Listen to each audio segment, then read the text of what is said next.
Bonsoir à tous, en tout cas bienvenue dans votre émission La Réunion Léla. J'espère qu'elle sera aussi belle que la soirée qui vous attend. Nous, on a le plaisir d'accueillir des personnes pour parler. Alors si vraiment on est leur hôte, en tout cas, tu es mon hôte, l'association. On va faire ça dans Cosement Réunionnais.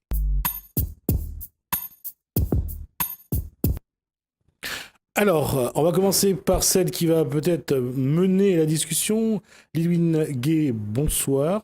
Bonsoir. Alors, tu es mon autre. Tu es mon hôte, c'est une Voilà, c'est ce que je association. voulais juste commencer. Allez, faut commencer. Bonsoir. Bonsoir. Jonison Darancourt, chanteuse et également de l'association. Oui, D'accord. exactement. L'association Tu es mon autre, ça veut dire? Alors, l'association Tu es mon autre, ça veut dire être là pour quelqu'un. Alors, on va définir et on va donner des exemples. D'accord. Alors, on intervient auprès des enfants en souffrance morale et physique. Donc, c'est notre première mission. Et la deuxième mission, c'est soutenir les parents dans leur rôle. C'est les enfants qui sont en souffrance morale et physique. Tout à fait. Ce qui veut dire, si on peut avoir quelques exemples. Alors, par exemple, ceux qui font des tentatives de suicide, ceux qui ont des dépressions, ceux qui subissent le harcèlement scolaire, harcèlement. Donc, voilà, c'est Ça va vraiment jusqu'à le viol. exact. D'accord. Et est-ce qu'il y a une préparation psychologique pour que Oui. vous puissiez les accompagner? Alors déjà, nous, notre association, on intervient en milieu psychiatrique et en milieu hospitalier. Ça, c'est comme ça qu'on a commencé. Alors, il faut savoir que quand nous, on intervient dans ces milieux-là, notre but premier, c'est de leur apporter de la joie. Donc, on est avant tout des animatrices, parce qu'on a, et des animateurs, puisqu'on a aussi des hommes qui sont avec nous pour intervenir auprès de ces enfants. Donc, c'est notre rôle premier. Et à savoir aussi qu'on travaille en collaboration avec l'équipe qui existe déjà. Donc, c'est-à-dire que l'équipe médicale, soignante, on est juste là. De quelle structure? Le PSMR, par exemple, Gabriel Martin. Ça, c'est à Saint-Paul, également Saint-Paul. Ouais, Donc, vous êtes sur l'ouest alors? On est sur l'ouest, on intervient aussi de façon ponctuelle au CHU Sud, mais aussi en milieu psychiatrique, mais de façon ponctuelle, et puis aussi au GHER, c'est-à-dire le groupe hospitalier de l'Est Réunion. Ça veut dire qu'il y a un contrôle sur les activités que vous proposez ou pas? De la part des équipes des thérapeutes, des psychothérapeutes? Oui et non. C'est-à-dire que effectivement ils sont présents, parce que de toute façon on est dans un cadre confidentiel, hein, parce que c'est quand même très le public qu'on touche est un public fragile. Et on a signé une charte de confidentialité. Donc nous, c'est vrai que dans un premier temps, nous, on est voilà. Notre but premier, c'est apporter de la joie et on se tient vraiment à ce côté-là. L'association existe depuis combien de temps? Depuis 2015, on va bientôt avoir 3 ans, le 26 mars. Et qu'est-ce que je dirais, dans le travail que vous faites, qu'est-ce qui est vraiment complexe pour vous? Alors, ce qui est complexe, Comment on oui. se prépare à aller vers des enfants qui ont cette souffrance morale, physique, qui parfois ont été tellement martyrisés, torturés, violentés? Quel est le dispositif que vous mettez en place pour pouvoir aller vers eux comme ça? Bon, déjà, nous, en tant que bénévoles, ceux qui interviennent, en général, ce sont des personnes qui sont diplômées, qui ont aussi, par exemple, le BAFA. Donc déjà, ils ont une formation dans tout ce qui est au niveau de l'enfance. Ensuite, on a avec nous aussi une psychologue clinicienne qui nous permet de, voilà, quand, par exemple, on a besoin d'en parler, on en parle avec elle pour pouvoir nous décharger. Mais c'est vrai qu'en général, nous, on est vraiment là, c'est des animations, c'est des ateliers à thème qu'on met en place, c'est des ateliers ludiques. Donc c'est vraiment un moment de joie, on va dire, de bonheur qu'on peut apporter à ces enfants. Donc en premier lieu, c'est vrai que nous... Puis il y a l'équipe qui est déjà présente quand il se passe, par exemple, quand c'est complexe. Là, on fait appel aux soignants qui sont présents pour s'occuper de cette partie. D'accord. Ouais. Quel rôle joue Jolinson. Jolinson? Alors moi, elle est un peu, on va dire, comme la petite marraine hein, depuis un peu plus d'1 an. Et en fait, m'a connu l'association par l'intermédiaire d'une amie. Et puis qui m'avait demandé, voilà, si moi, il voulait bien intervenir auprès d'enfants et adolescents en souffrance en milieu psychiatrique. Et c'est vrai que, bon, il ne savait pas trop hein, ce qui attendait à moi, donc, mais avec plaisir, moi, la partie là-bas, effectivement, elle a été, on va dire, un peu une claque hein, qu'on prend. Et puis, ben, on voit des personnes, des enfants et des adolescents vraiment qui sont en souffrance et qui ont besoin de ces petits moments d'activité, on va dire. Voilà, c'est un peu comme à l'école, les enfants, ils attendent la fête de l'école pour avoir un peu de bonheur, un peu d'amour. Et c'est ça que m'elle a découvert là-bas. Et aussi bah, des enfants qui sont un peu dans l'isolement, bon, pas tous, hein, mais voilà, certains qui ont vraiment besoin de beaucoup d'amour. Et ça, moi, l'a découvert là-bas et franchement, elle a vraiment touché à moi. Et du coup, moi, elle a décidé depuis ce jour-là bah, de suivre l'association. Et puis, de par ma musique, si jamais il peut faire connaître l'association aussi en partageant, par exemple, sur mon Facebook, bah, comment dire, les événements, les dates que l'association est là, bah, elle est avec plaisir que m'y essaye de faire connaître un maximum cette belle association qu'elle a été vraiment, en 2017, un vrai coup de cœur pour moi. Comment, en tant que chanteuse, où ça va qu'est-ce que vous mettez en place pour aller vraiment vers ces enfants? Quoi vous dit, quoi vous fait et comment vous fait? Mais en fait, c'est par ma musique, parce que c'est vrai que moi, en général, bon, m'y essaye de faire des textes hein, qui, on va dire, qui touchent un petit peu, hein, qui donnent des messages hein, dedans. Et c'est vrai qu'au départ, me la pose à moi la question avec Lidwin, je me demande à moi, mais est-ce que m'y pourrait apporter quelque chose à ces personnes-là? Et puis moi, bon, mi ça va, mi chante mes chansons, et puis on verra, on a bien voir comment Banaï accueille. Et effectivement, bah, m'y trouve que l'accueil a été plutôt bien. Des chansons bah, un peu rythmées qui parlent de la Réunion, de l'amour, on va dire de l'île, et puis un peu des messages à texte aussi, où on a une chanson, il dit baisse pas le bras, et il me sent que quand il chante, bah, il touche hein, quand même, il touche les enfants, il touche les adolescents, et souvent, bah, il redemande à moi aussi bah, de rechanter avec ma petite guitare, et quand il voit le bonheur que Banane est là sur votre visage, il me dit, bah, écoute, avec ma musique, effectivement, il peut apporter quelque chose, il peut toucher, et en tant qu'artiste, nous, on est là aussi pour faire ça, pour aider les autres et pour apporter bah, ce qu'on a aussi à offrir.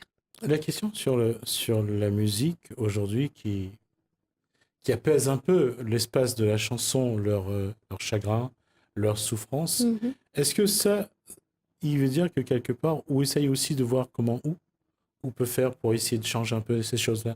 Est-ce que vous pensez que dans ce que vous faites, vous dites que vous peut aller un peu plus loin? Bah, c'est un peu le but, hein. Quand on a décidé de composer, c'était un peu ça le but, c'est d'essayer d'aller un peu plus loin. Ok, mais chante, ok, moi on a une voix, mais pourquoi faire et dans quel but? Pour moi, on a toujours un but derrière. On ne peut pas faire de la musique que pour la musique, que pour une notoriété. Il faut vraiment bah, aider les autres et apporter quelque chose. Par le biais de l'association, me l'était, on va dire, intervenante ponctuelle comme il peut, un relais aussi bah, pour l'association pour se faire connaître. Et c'est vrai que là, m'a envie aussi d'un peu plus, hein, de m'investir un peu plus. Et c'est pour ça, hein, je pense que m'intervenir la prochaine fois en tant que vice-présidente de l'association. Donc, m'impliquer plus. Depuis que l'association a été créée, combien de personnes sont venues vous voir? Alors, personne en tant qu'enfant ou Enfants, adultes? Alors, déjà dans les ateliers, on va jusqu'à le mercredi, par exemple, après-midi. Là, on intervient dans un hôpital sur Saint-Paul. C'est tous les mercredis après-midi. Donc, il y a jusqu'à 15 enfants. Donc, quand je dis enfants, c'est aussi adolescents. Ça va jusqu'à 17 ans. Et ensuite, on a d'autres structures qui accueillent des enfants. Donc là, ça va être soit de façon ponctuelle, ou alors, comme elle disait sur la musique, là, on a une action qu'on a appelée les ritournelles. Et ça tourne autour de la musique, c'est des ateliers de musique. Là, ça permet en fait aux enfants avec des troubles de comportement, des troubles de relation. Au départ, ils ont découvert la musique. Là, ils étaient 5. Donc voilà, c'est vraiment... Donc là, ils ont découvert la musique. Après, c'est des instruments de percussion. Ensuite, ils ont créé une chanson avec l'aide de l'équipe qui était présente. Et en juin, ils ont enregistré. Bon, après, c'était un brouillon, hein, c'est une première maquette, c'est un premier jet, mais c'est quand même un exploit parce que c'était des enfants au départ qu'on disait non, non, ce sera pas possible. Là, par contre, ça a été thérapeutique. Donc, en fait, ça va dépendre des structures là où on intervient selon le nombre d'enfants. Donc, à peu près sur l'année dernière, on avait à peu près touché 1000 enfants et adolescents, tout compris, sur les différentes actions. Là, on est intervenu, que ce soit dans le sud, dans l'est, et que ce soit aussi dans les structures de l'EPSMR et Gabriel Martin. Si je peux rebondir un petit peu sur ce que Lidwine a dit, c'est en fait, moi, ce que la marque à moi, dans ces actions-là en faveur des enfants, souvent, ces enfants-là qui sont en souffrance, on ne pense pas qu'ils aient en fait des capacités. Hein. Ils ont pas mal de capacités et il faut souvent travailler sur l'estime, l'estime de soi-même. Et ces enfants-là, ils en ont vraiment, vraiment besoin d'être valorisés et puis de leur montrer que Zotnen a des compétences aussi. Zot, il peut faire plein d'autres choses. La dernière fois, on a eu l'occasion, par exemple, de voir l'atelier hip-hop, mais que l'a été un succès phénoménal. Hein. Donc, voilà, avec des enfants qui nous ont montré des figures, mais impressionnantes. Et jamais, les infirmiers, ils soupçonnaient que Mana avait ces capacités-là. Et du coup, c'est génial. En fait, dans chaque atelier qu'on met en place, on a un but. Le but, c'est d'éveiller en l'enfant, de trouver un objectif pour pouvoir s'en sortir, de dire non, la vie, ça vaut la peine d'être vécu, surtout pour ceux qui font des tentatives de suicide, ou alors ceux qui ont d'autres difficultés. Hein. Et du coup, par exemple, comme l'atelier Ritournelle, il y a des enfants ils ont vu qu'en eux, ils avaient envie d'apprendre à jouer de la musique. Il y en avait un qui voulait être animateur. Donc, ça crée et ça donne de l'espérance et de l'espoir pour ces enfants qui, en fait, sont, je vais dire, oubliés, hein, sont un peu mis en retrait de la société. Et voilà. Et sur ce millier d'enfants que vous avez côtoyés, comment comment communiquer avec chacun, puisque chacun n'a pas les mêmes comportements, ils n'ont pas non plus les mêmes souffrances. Vous arrivez à trouver cet équilibre-là dans votre communication?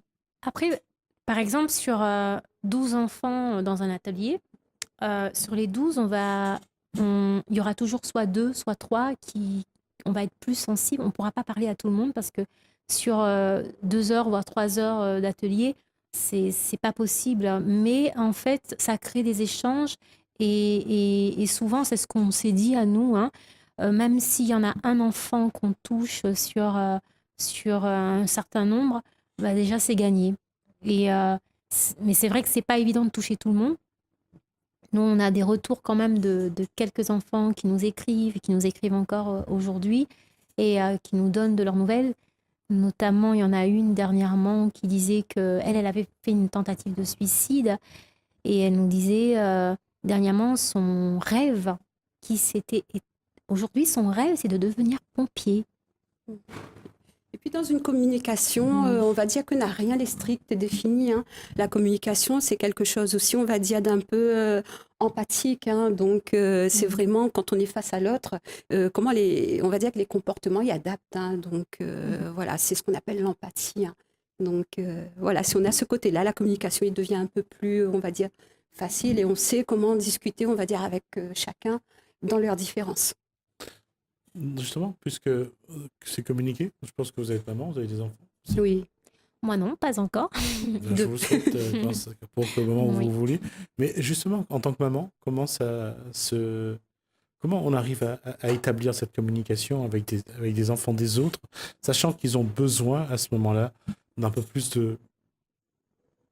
d'écoute, un peu plus d'empathie, un peu plus de tendresse et d'affection? Oula, c'est une question, on va dire, je ne sais pas si, non, n'y pense pas que n'a à voir avec un rôle de maman quand même.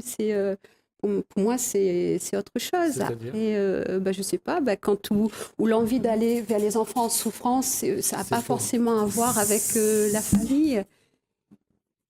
Pas forcément, c'est vrai. Pas forcément. Mais les gestes sont les mêmes, la tendresse est la même, l'affection est la même.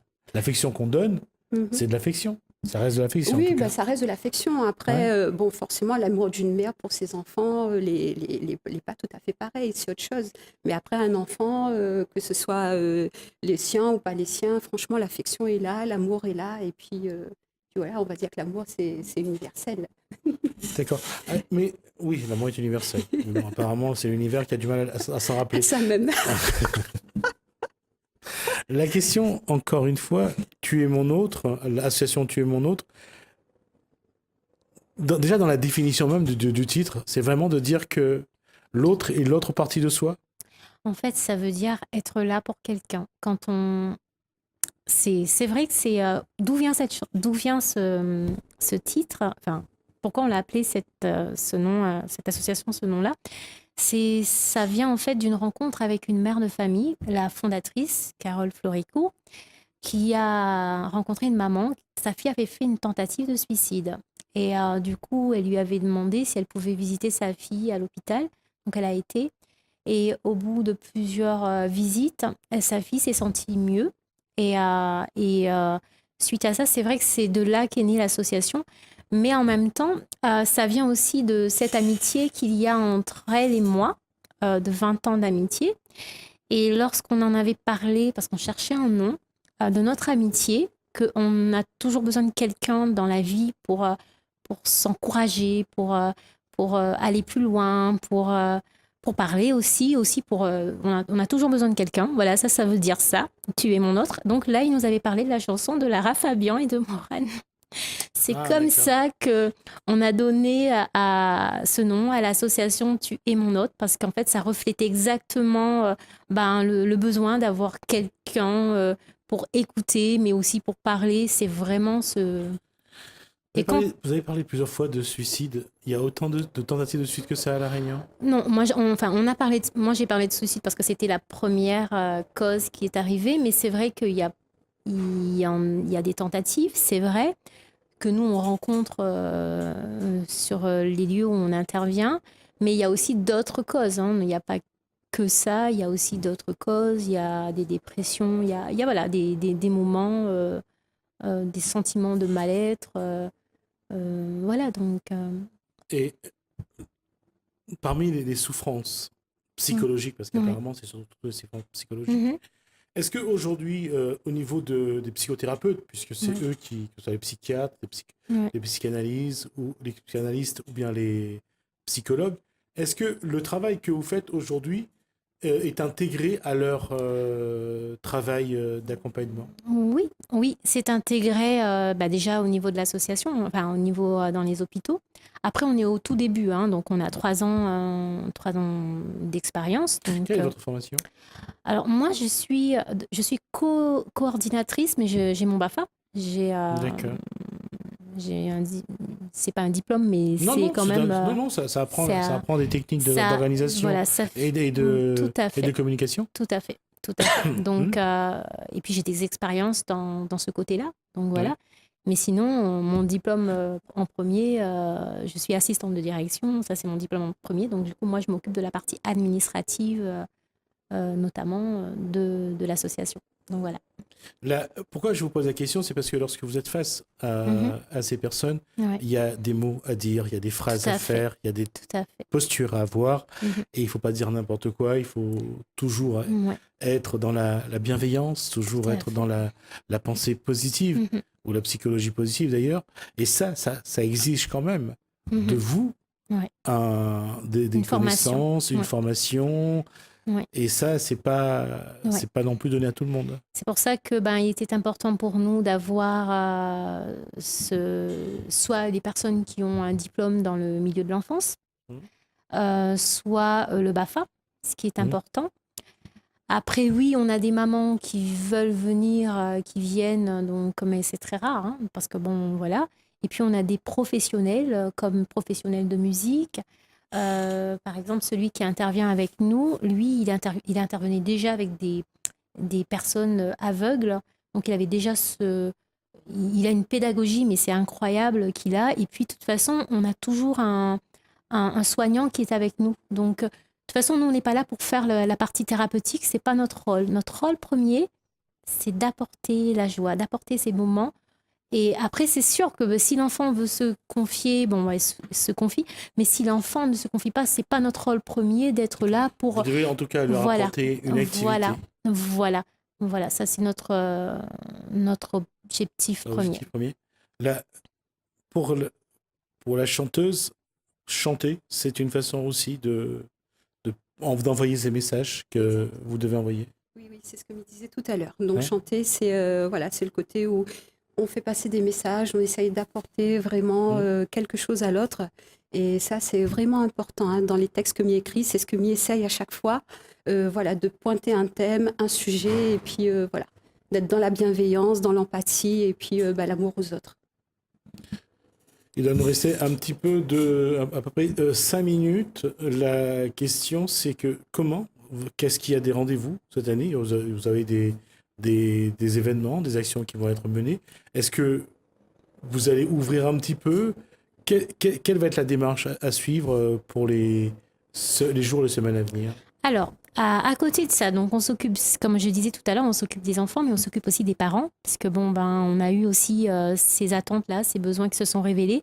On a mis en place des cafés des parents, c'est des groupes de parole avec des experts qui sont présents et aussi autour de toutes thématiques confondues avec des activités diverses. Donc là, par exemple, ce 24 mars, on aura sur Saint-Leu une journée famille autour du thème « Quand je ne trouve pas ma place au sein de ma famille » avec une psychologue clinicienne qui sera présente. C'est pour les parents. C'est pour les parents pour les et les enfants qui seront présents. Donc on aura une activité autour d'une chasse au trésor. Ensuite, un atelier jardinage. Donc ça, ce sera cette journée du 24 et on va terminer autour d'un beau repas en table d'hôte. Ma question, c'est, puisque dans le cas des enfants, que ce soit tentative de suicide ou les enfants victimes de violences ou autres faits, la communication entre les parents et l'enfant victime est si compliqué que ça à rétablir? Pour les enfants en tentative de suicide, pour ce cas-là, vous voulez dire Pour tous les cas. Pour tous les cas. Pour tous les cas, déjà, pour tous les cas, après, ça va dépendre des parents, ça va dépendre de leur volonté, mais aussi de l'enfant, hein, et du contexte aussi. Et puis nous, on a surtout des experts qui sont présents. Ils leur donnent des clés, par exemple, en café des parents. Et puis, il n'y a pas seulement... des fois, ce n'est pas des faits très, très graves. Ça va être quoi? Ça va être mon enfant ne dort plus ou il a chuté en milieu scolaire. Donc, c'est des choses comme ça. Mais en fait, mon enfant ne parle plus. Donc là, ils essayent de comprendre. Et puis après, ils repartent. Donc, on a besoin d'une tierce personne pour pouvoir rétablir le contact. Mais il veut bien rajouter, c'est par rapport au café des parents. Il faut savoir que quand l'association il lance, on va dire l'invitation, c'est un peu ouvert à qui veut. Et du coup, moi, je travaille dans le milieu de l'enseignement, il m'y voit très bien que a des familles que n'a besoin d'aide. Et le fait d'avoir ces cafés des parents, c'est pas forcément pour des faits graves, mais il rend à moi bien compte que souvent, le fait que les parents ils connaissent ce genre d'action-là, c'est quelque part une prévention, on va dire, pour plus tard, pour leurs enfants, pour éviter justement ce mal-être et d'arriver à des situations extrêmes comme le suicide. Donc ce côté préventif, c'est vraiment quelque chose qui est important. Donc multiplier les cafés des parents. C'est génial. Et quand on dit café des parents, est-ce que les parents osent, sont audacieuses et sont présentes? Ah oui, on en a par café des parents, enfin on maximum 20 personnes. On atteint souvent 20 personnes. Des fois, il nous arrive d'en atteindre plus, mais on préfère en fait limiter parce qu'en petit groupe, c'est plus... facile à discuter. Oui, plus facile à discuter.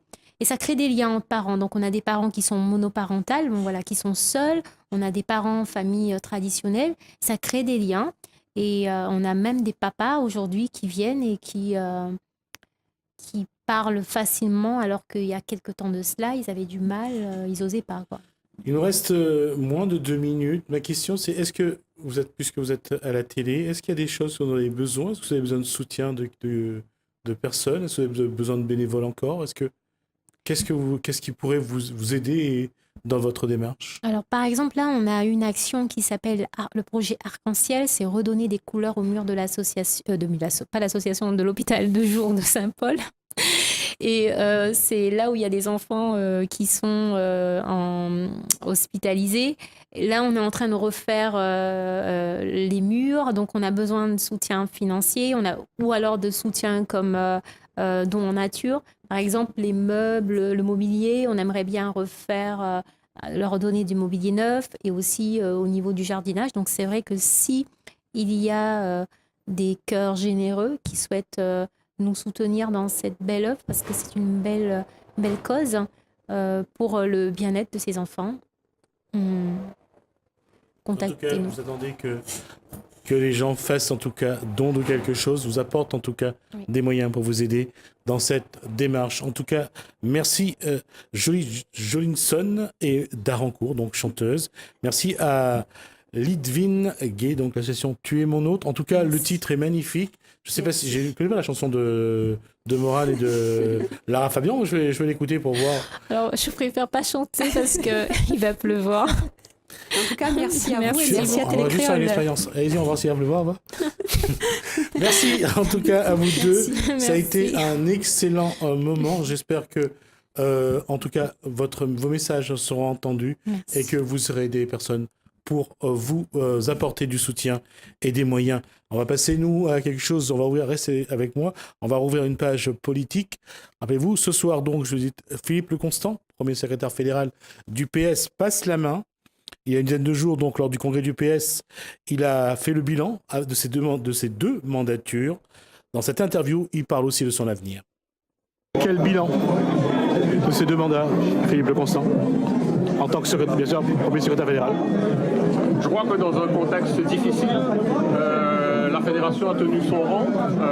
Ici à La Réunion, la grande majorité des militants, des élus sont restés fidèles au Parti socialiste. Nous avons créé de nouvelles sections, nous avons organisé des manifestations, refondations, fêtes de la Rose, forum, etc. Je pense qu'il faudra continuer ce travail et nous n'avons pas à rougir de notre bilan que beaucoup de fédérations de l'Hexagone nous enviraient. Qu'est-ce qui a marqué vos deux mandatures? Quels ont été les grands moments de vos mandatures? Les moments où on a été unis, où on a réussi à créer une dynamique dans un certain nombre de cantons aux élections départementales, avec l'équipe fédérale, où nous avons travaillé, pris des décisions en commun.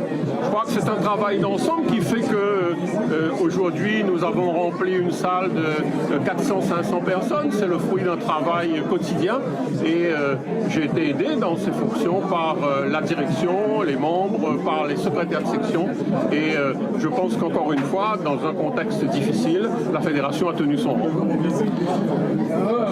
Vous avez terminé votre discours sur l'alternative que la gauche peut représenter et aussi l'union de la gauche pour que cette alternative soit plus réalisable. Oui, je crois que le fait qu'aujourd'hui, de nombreux partis de gauche ou d'organisations politiques de gauche à La Réunion a conduit une délégation à notre congrès avec la présence du PLR, du PCR, de Demain La Réunion, de l'UDSA, du MCR, je suis sûr que j'en oublie. Donc la présence de ces partis politiques montre qu'il y a une envie d'échange, de dialogue pour offrir une alternative aux Réunionnaises et aux Réunionnais qui n'attendent rien de la droite et qui ne se reconnaissent pas dans la politique menée par le gouvernement actuel. Donc, si nous ne travaillons pas à ce rassemblement, nous ne représenterons pas une alternative crédible dans la population. Donc, nous devons travailler à cela et le fait que toutes ces organisations politiques aient répondu à notre invitation est le signe qu'il y a une volonté d'échange et de dialogue. Nous avons 2 ans pour bâtir un rassemblement qui peut faire revenir à nous des personnes que nous avons déçues et qui nous ont quittés. Dans 2 ans, il y a les élections. Quelle va être la tâche de Philippe Leconstant maintenant qu'il n'est plus premier secrétaire fédéral? Moi, je me suis engagé au sein du parti depuis longtemps. Au nom du renouvellement, il y aura, après 2 ans de mandat, c'est normal, un nouveau secrétaire fédéral ou une nouvelle. Je l'accompagnerai, je la soutiendrai, elle ou lui, bien sûr, dans sa tâche. Et puis, je me consacrerai aussi aux futures échéances locales parce que je suis un conseiller départemental sortant. Il y a des élections dans 2-3 ans. Il faut être sur le terrain et donc j'aurai davantage de disponibilité pour m'engager et être présent dans les batailles locales futures. Est-ce que vous serez candidat en 2020 à Saint-Benoît au municipal? Il y a une procédure chez nous au Parti socialiste, vous l'avez bien vu aujourd'hui. Donc le moment venu, on en parlera, mais je serai présent dans les batailles, évidemment, municipales, départementales et régionales qui nous attendent dans 2 ans.